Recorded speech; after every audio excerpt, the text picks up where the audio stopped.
Well, the Oscar nominations come out Tuesday, January 23rd. At the earliest of earliest times, I'll be live streaming that. So if you want to make sure to watch that, make sure to subscribe to this channel. But I will be up at 5:30 a.m. or however early these award ceremony is, or the award nomination ceremony, I should say, is going to be an early morning for me. But before that happened, I wanted to just take a second.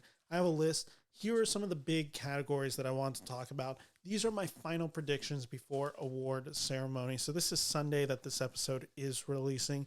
So I have it basically for all the above the line categories plus a few others. So let's just get into this and let's just talk about what this race is, which I'll kind of go quick because I've been obviously doing this power ranking series for a hot second. So you've already heard a lot of these conversations that I'm having. However, I will reiterate, and if anything drastic has changed in it, that on mine, we'll talk about it. So let's do best original screenplay first, which I hate myself for what I'm about to do. Coming in on this list, and I kind of tried ranking this by what I saw most likely happening. So it's just like most belief versus number 5, which is maybe the one that I'm shakiest on.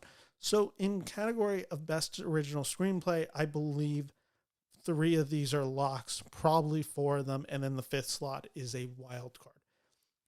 Holdovers is a lock, and that's why I have it in my number 1 position.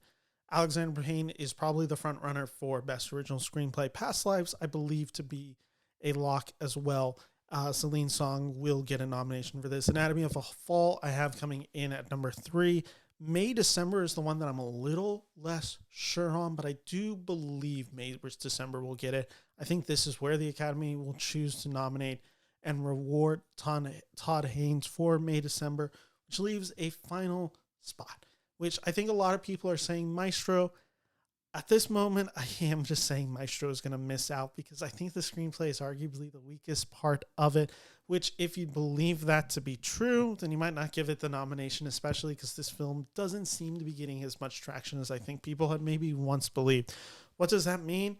Well, that means that there's a number 5 spot, and I hate that I'm about to do this, but Emerald Fennell wrote Promising Young Woman, which won this category a few years ago. I think Saltburn has had a weird reputation, but I also have talked with a lot of people who aren't in the Academy or anything, and they're not critics, but they're just people who have, for some reason, who I never thought they would, sought out Saltburn and liked it. Maybe it's because of the broad comedic sensibilities. Maybe it's for how this film looks. I don't know what it is, but people seem to be drawn to Saltburn. So as much as I dislike it, I think Saltburn's going to get the number 5 nomination, so that's mine. That's my big, bold prediction for Best Original Screenplay. Let's move over to one that I think I feel a little bit more secure on. Actually, secure was a complete lie. I'm secure on a few of the nominations. Number 1 for Best Supporting Actor. We all know who this is. It's Robert Downey Jr. for Oppenheimer, the one to beat.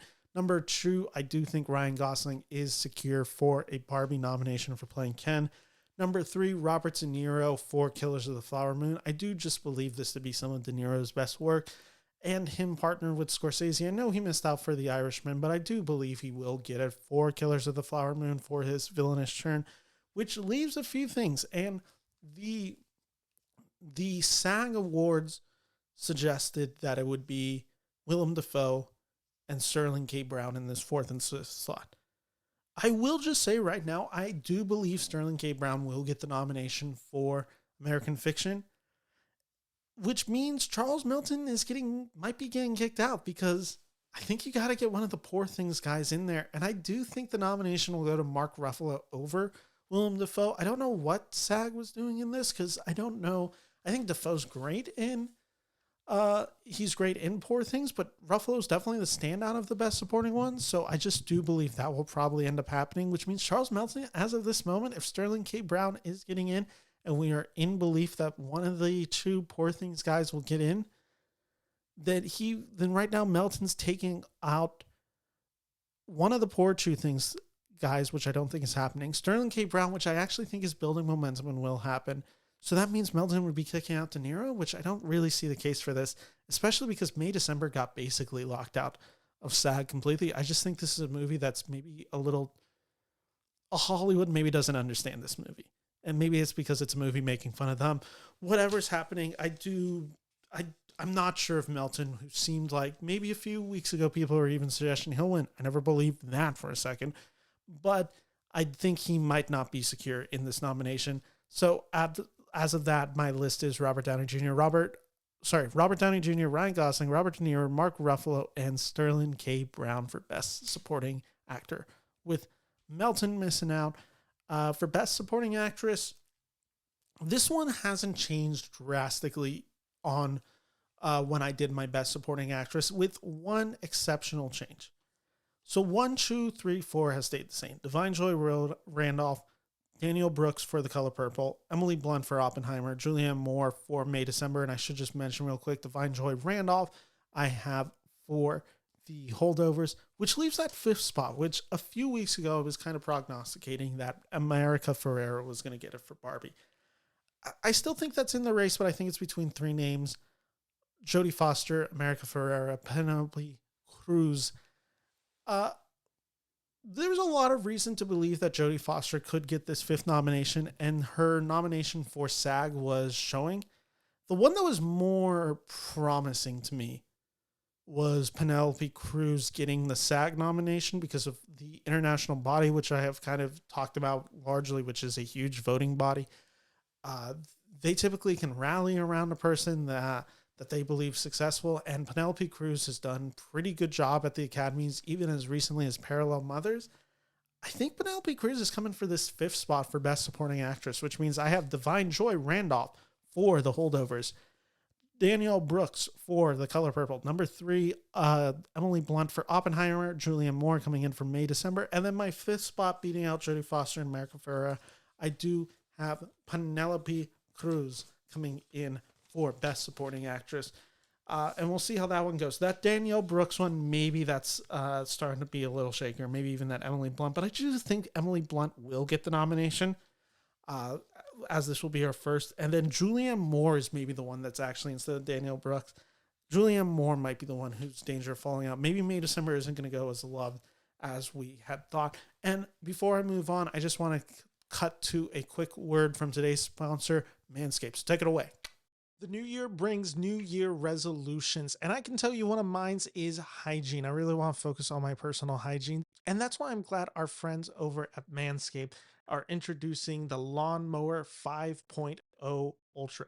It's every man's cheat code to look good and feel good and turn the page on confidence this year. Whether you're looking to maintain a trim or goes for that clean-shaven look, this trimmer has you covered. And I know what every man is thinking right now. I would never want to put a blade down there. That's just too scary. Well, the good thing is Manscaped's got you covered because they are equipped with two skin-safe blade heads, a standard one for taking a little off the top and a new foil blade to go smooth wherever your heart desires. It's like having a personal stylist at your fingertips. And did I mention the best thing about Manscaped? This razor, you want to use it in the shower? Well, guess what? It's waterproof. Get yourself the MVP of 2024, Manscaped's Lawnmower 5.0 Ultra, and get 20% off and free shipping with the code FilmSchoolDrop at manscaped.com. That is FilmSchoolDrop at manscaped.com, because nothing says Happy New Year like a deal that leaves your balls and your budget feeling refreshed.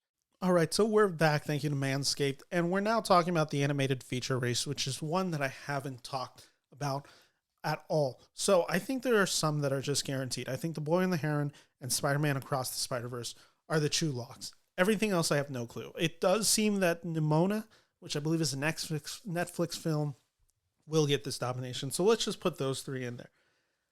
Elemental, I think, will get in there.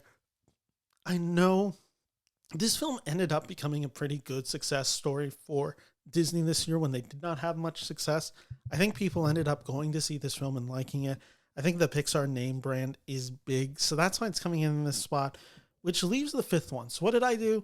Could have done Chicken Run here. There's a few other films I'd never heard of, and I didn't know what to do with those films, but ultimately I just went with the biggest money grosser of this year, one of the biggest animated films of all times. I'm just putting Super Mario Bros., the movie, in there for that 5th spot. So my nominations are The Boy and the Heron, Spider-Man Across the Spider-Verse, Nimona, Super Mario Bros. Movie, and Elemental for Best Animated Feature. I look out for Chicken Run Donna the Nugget. I'm not sure what to make of that category just yet. I don't think the film was particularly good, but that type of animation I think is well respected within the Academy, which leaves international feature, which I think my consensus seems to be running up with most of the other critical / prognosticators. Maybe this is also just the case of most of these movies I haven't gotten the chance to see, and with Anatomy of a Fall not being eligible for this category, it makes it even more interesting. But at this moment, I think most people are agreeing on the four. The fifth one is the one that people aren't sure of. So, Zone of Interest, Society of the Snow, Fallen Leaves, The Taste of Things. I think that's where everyone's agreeing.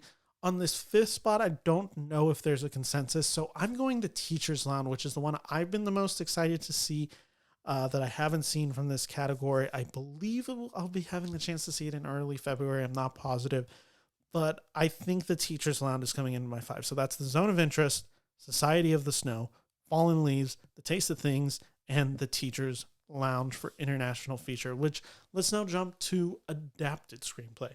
What I think is going to happen here, I think this one's fairly straightforward. I think we all know I think this is one where we all kind of know the five as it's about to look. Oppenheimer, American Fiction, Killers of the Flower Moon, Poor Things, Barbie. I think this is going to be the list. This is the one I feel the most secure about. I was maybe making the argument that All of Us Strangers could sneak in there last second. I just don't think that is a pretty tough five to be. And those are five films that are almost definitely going to get a Best Picture nomination. So that's why I feel pretty secure on adapted screenplay. Again, Oppenheimer, American Fiction, Killers of the Flower Moon, Poor Things, Barbie. So let's just skip over that now. Now we have Best Actor, Best Actress, Director, and Best Picture left. So let's talk about Best Actor. We know some of the names, right? I think we all agree on four. We all seem to agree on Cillian Murphy for Oppenheimer. We all seem to agree on Paul Giamatti for The Holdovers. In fact, that's the race. That's what one of those two people is going to win this award. We then have Bradley Cooper for Maestro. I think he's a sure thing to get a nomination. And Jeffrey Wright seems to be solidly in this conversation for the fourth spot, which only leaves the fifth. And I think there's a few names we're hearing. I think we've been hearing Leonardo DiCaprio for Killers of the Flower Moon, Coleman Domingo for Rustin, Andrew Scott for All of Us Strangers, and Zac Efron for The Iron Claw. Now, Coleman Domingo did get the nomination from Zac. So maybe we should take that more into heavy consideration. I'm not, though. For my fifth, I'm going purely with my heart. And out of all these four performances, what was the best performance I saw? And in fact, of this category, this would be the second best performance I saw in this category if they were to get nominated. I'm going Zac Efron for The Iron Claw. Maybe a wish, but I just want it to happen so much that I'm trying to manifest it. I think most people will probably say Coleman Domingo will get this fifth spot or Leonardo DiCaprio, but I'm putting my hope and dreams on Zac Efron, and we'll see what happens. Best Actress. The Academy always does something stupid each year. And Best Actress has been... Last year, Best Actress was an absolute disaster. Whether you want to make the case that Till or The Lady King were deserving to be in there, I know they weren't in the larger Oscar race. The fact that those performances were left out in favor of Ana de Armas in Blonde, a bad performance, and Andrea Riseborough for To Leslie, just a bizarre nomination, does say that trickery is afoot. Something weird could happen, and it has been shown evidence to be happening in the Best Actress race. But let's just talk about a few of the names. I think solidly on this list, we all agree Emma Stone or Lily Gladstone is in the Best Actress race.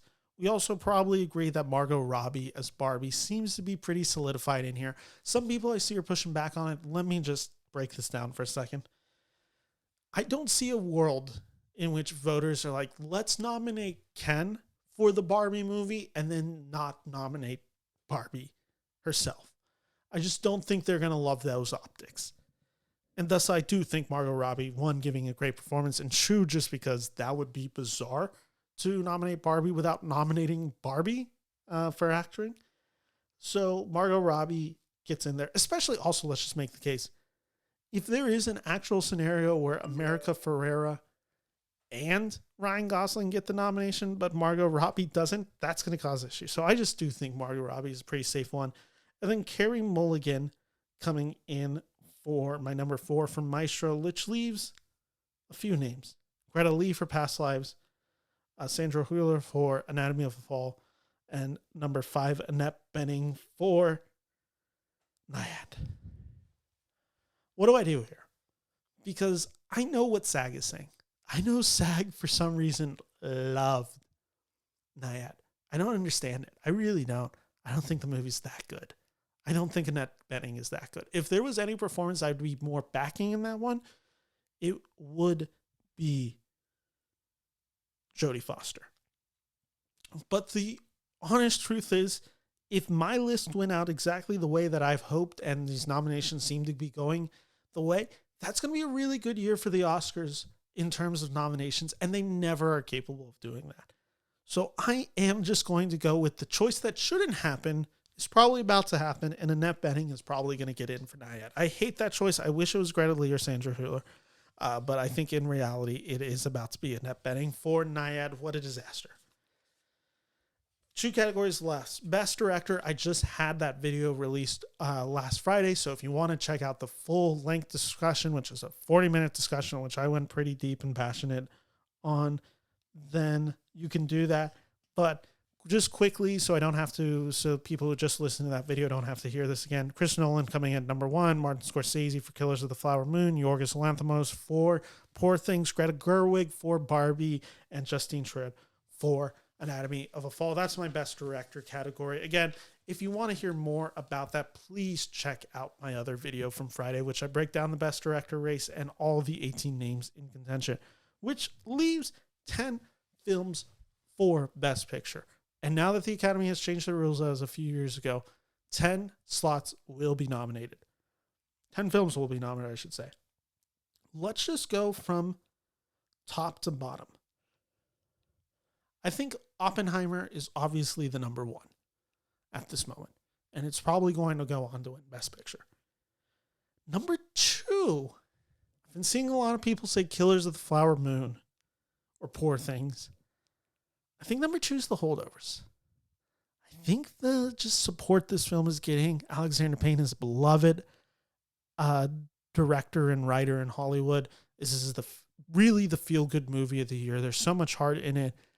I think The Holdovers is in pretty good contention, especially if it could be competing for a Best Actor win. Killers of the Flower Moon is my 3. I think Martin Scorsese's pedigree itself demands that people are going to seek out this movie before the awards race. And it's just Martin Scorsese making a movie. I think that just automatically gets you in that higher echelon. Number 4, I have Poor Things, Yorgos Lanthimos, a film that I actually am kind of stricken by how universally accessible and funny this movie is. I thought this movie was going to be pretty divisive, and I know there's definitely been some naysayers, and I know I wasn't overly positive on this movie. I still gave it a really good review, but I wasn't like in love with every decision they made. But regardless, this movie was far more accessible than I thought it was going to be. And general audiences, when I went to see this movie, were laughing at the jokes. Like, I think this movie is played so broad enough that people are going to dig it. So I have it at number 4. So I think Poor Things is so broad and funny enough that people are going to dig it. Yorgos has definitely had some fanfare with The Favorite. So I do believe Poor Things is at the number 4. Number 5, I have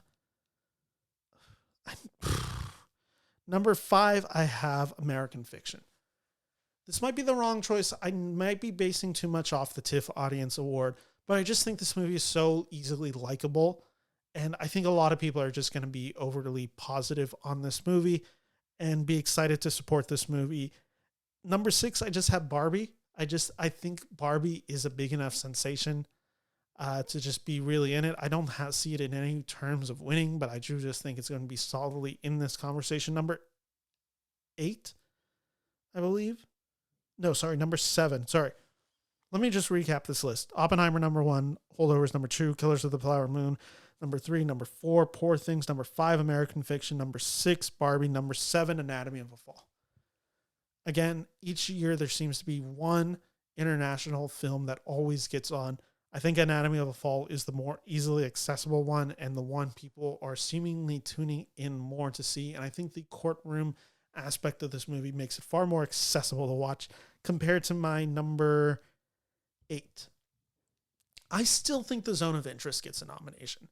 Maybe this is just Fool's dream, and this fool is going to choose it because I think The Zone of Interest is staggering. Which leaves 9 and 10. So I think there's 4 films really in contention. Maestro, Past Lives, May December, The Color Purple. I don't think The Color Purple is getting in this year. I just don't think this film was able to just build up enough a campaign to get there. Reviews were not always fully positive for this movie. It had a big Christmas day and then just kind of struggled post that. So we're looking at Maestro, Past Lives, May, December. Maestro is my number 9 for sure. I think Maestro is pretty solidified in this race. I just don't see it having any chance of winning, but I do think it's just going to get nominated. So we're left with Past Lives, May, December. I'm going to go the pedigree of A24 and their ability to campaign, and the fact that May, December did not get the SAG nominations that I think were key for this film. And honestly, I think it was a big deal for this film that it didn't get the SAG nominations, which means like this film, which is all really heavily performance-based, didn't get it. I'm not buying it. That's why I have it coming at number 10, Past Lives.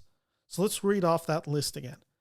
Oppenheimer, The Holdovers, Killers of the Flower Moon, Poor Things, Anatomy of a Fall, Barbie, American Fiction, The Zone of Interest, Maestro, Past Lives. Those are my final predictions for the Academy Award nominations, airing Tuesday, January 23rd at like 5:30 a.m., whenever they choose to air it. Join me on this channel because I will be live streaming the nominations and reacting them to them live. So if you're interested in that, make sure to hit that like and subscribe button down below. Hit that subscribe button and like this video is what I meant to say. And we'll be talking about that morning. I will be up. I take this job seriously. I'm doing it early. We're going live for that. So thank you all for watching this video. And if you like this video, make sure to like and subscribe for more. My name is Ben Friedman. Take care.